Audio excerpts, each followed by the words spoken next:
Hey guys, good morning, and girls. Hey, today I'm going to do an instructional video. I've got a handful of them on YouTube. They seem to be very popular, so I'm going to use my 34 years of experience, and hopefully you guys can learn something, hopefully. But if you're new to my channel, just a little background real quick, okay?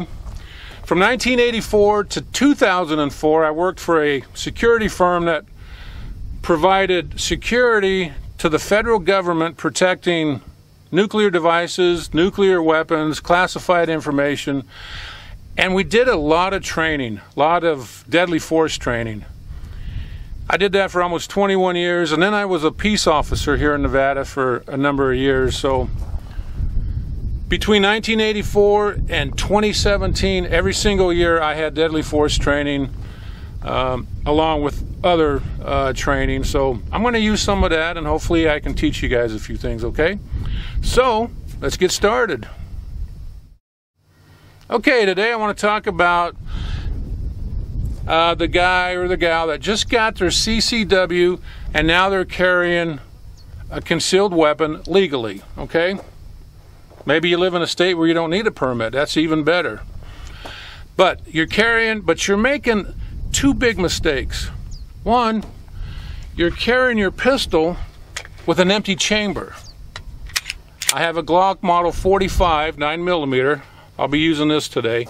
But you're carrying that with an empty chamber, and on top of that, you're making matters worse by using full metal jacket ammunition. So we're going to go over why you should not carry your pistol with an empty chamber. If you're carrying your pistol with an empty chamber, that tells me a couple of things. One, you lack training, and you lack confidence, and you probably also lack experience. And that's okay, we've all been there. So I'm going to show you how to become more comfortable to carrying your pistol with the round in the chamber. And then again, like I said, we'll talk about full metal jacket versus hollow point ammunition. So, you know, I know some of you guys think, well, if anything goes down, I'm just gonna, let me pull this magazine out. Again, I don't have any ammo on me, but I know some of you are thinking, hey, anything goes down, I'll just draw my pistol, chamber around, and defend myself. Well, it's not going to be that easy, okay? You know, chances are if you're ever in a deadly force encounter, it's going to be very close and it's going to happen very quick. And in that short amount of time, a lot of things are going to happen to you physically and mentally, and you're not going to be able to do anything about it. For instance, in a matter of a heartbeat, your heart rate is going to go up. You're going to get sweaty. Your knees are going to shake. You're going to get tunnel vision. Time is going to slow down. Your life might flash before your eyes. You throw all that on top of the fact that, one, you're inexperienced, and two, your chamber's unloaded. You throw all that together, and I'll tell you what, man, you have a bad combination. You're going to be in trouble, and it's going to happen real quick. If you got a round in that chamber, you can take care of business, okay? Even one-handed. But remember, it's going to take you two hands to put a round in that chamber, and sometimes you just are not going to have a second hand available, okay? Keep those thoughts in mind. Two things I want to cover, though, real quick before we get into the actual shooting. We're going to cover two safety rules. One, always treat every gun as if it's loaded, okay? I know this pistol is unloaded. I've checked it I don't know how many times. But if I was to pass this to somebody, I wouldn't just point it at it or point my gun at them and give it to them. I would make it safe, and I would point it in a safe direction, even though I know it's unloaded. So, safety rule number one. Treat all guns as if they're loaded. Now, safety rule number two, and you're going to hear this one a lot in this video. Keep your finger off the trigger until your sights are on target. Okay, let me say that again. Safety rule number two. Keep your finger off the trigger until your sights are on target, okay? Very, very important safety rule. Along with number one, you realize how many people have been shot with an unloaded weapon? Well, it's been a lot. Anyways, let's set up a target and get ready to do some shooting. Okay, now you're carrying your pistol and you carry it with the chamber empty because I hate to use the word scared, but that's probably why you're not doing it. You're scared that gun is going to go off and shoot you in the leg when you draw it out. Well, if you remember safety rule number 2, you're not going to shoot yourself in the leg, okay? So, let's work on your confidence. This is what I want you to do. I want you to take 1 round, okay? Just put 1 round in your magazine. Now, I'm going to put this magazine in my pistol and charge it and reholster it, okay? So again, safety rule number 2. Take my pistol, chamber around, and gently put it in my holster, okay? Just like that. As you see, my chamber is loaded.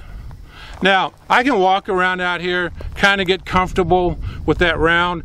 If you're in a shooting range where you're in a booth, you might not be able to walk around and get used to having that loaded pistol on your hip, but at least stand there for a minute or two, okay? Get used to having that pistol on your hip, and you'll realize it's not just going to go bang and shoot you in the leg, okay? So get used to that. Okay, so now I'm going to turn around, draw, fire that 1 round, and my slide should lock back, okay, because I only have 1 round in it. So let's try that. Once you get comfortable, again, safety rule number 2. Take it nice and slow. Draw, finger off the trigger, get your sights on target, and fire. And my slide locked back. Okay? Very simple. So let's try another scenario. And yes, I did hit that target right in the red. All right, now scenario number 2 is going to be a little different. This time I want you to put 5 rounds in your magazine, okay? And what we're going to do is you're going to fire 2 rounds and reholster a loaded pistol, okay? If you're ever in a deadly force encounter and you have to use your pistol, eventually you're going to have to put that back in the holster, right? Especially if the cops are on the way. You don't want to be standing there with a gun in your hand when the cops show up, so holster it if it's safe to do so and there's no other threat around, okay? So 5 rounds, okay? Load your pistol, finger off the trigger, and reholster. Now I'm going to fire 2 rounds and I'm going to reholster a live weapon, meaning there's a round in the chamber, okay? And I'm going to do that twice. So once you get comfortable, turn around, face your target, fire 2 rounds and reholster. Safety rule number 2.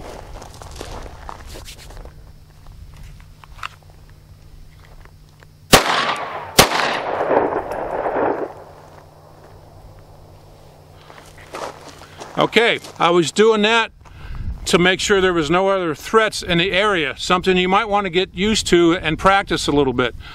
And most likely you always want to fire 2 rounds too. Don't fire 1 round and wait to see what happens. Deadly force situation, bam, 2 rounds, make sure there's no other threat, okay? So I'm going to do that again. I'm going to draw, fire 2 rounds and again, walk around, get comfortable with that loaded pistol on your hip. Okay, so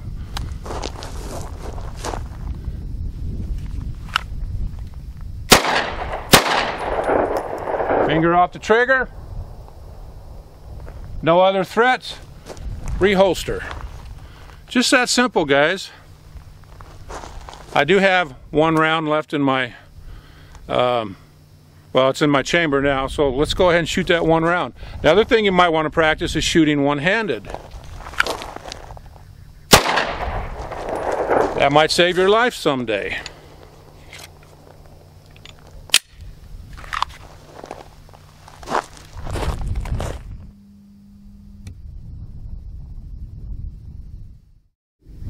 Hey, real quick while we're out here, another thing I want to mention. You're not always going to be able to draw and line up your sights and shoot. You might be in a situation where you have to draw and shoot from the hip. So you might want to practice that too, okay? Very simple, and I got a few rounds, so I'll show you how that's done.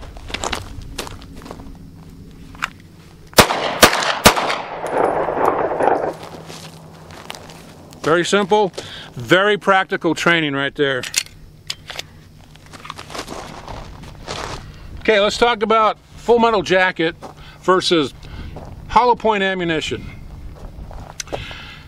Now, before we get started, if you live in New Jersey, make sure you know the laws regarding hollow point ammunition, because in some circumstances you could be committing a felony if you're carrying hollow point ammo. So, all right, let me show you the difference between a full metal jacket and a hollow point bullet. This cartridge on the left, that's a full metal jacket. You can see the bullet is just kind of round.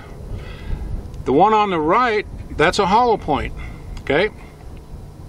Now, what happens is when you shoot, now I gotta be careful what I say here, otherwise YouTube might restrict my video, but I'm gonna talk about a target. When you shoot a hollow point into a target, because it's open on the end, that bullet goes into the target, opens up, might even break apart, and it slows down. And in most scenarios, or most cases, that bullet is not going to exit the target. Good thing about that is you're not going to hit an innocent person in the background. I'm sorry, an innocent target in the background. And on top of that, you're going to dump all that energy produced by that bullet. And in the case of 9mm, you're producing about 350 pounds of energy. You're dumping all that energy into the target if that bullet doesn't exit. Now, if you use a full metal jacket, most likely that bullet's just going to zip right through your target and come out the back of it, and it might hit an innocent target in the background. And you're going to dump very little energy into that target that is a deadly threat to you. So you want to stop that target quick. So that's another very big advantage to a hollow point. Stop your target quick and hopefully protect any other targets in the area. Now, I realize right now ammunition's hard to come by. If you do find ammo, it's probably going to be full metal jacket. And if that's the case, then carry it. But when things get better in this country, and it will, don't know when, but it will get better, get some hollow point ammunition. Carry that, make sure it cycles through your pistol okay, and make sure you have a round in your chamber, and you should be very well protected. Getting a little windy out here, guys. I'm going to hang it up. I do appreciate you watching my video, and we'll see you next time, okay? Thanks again.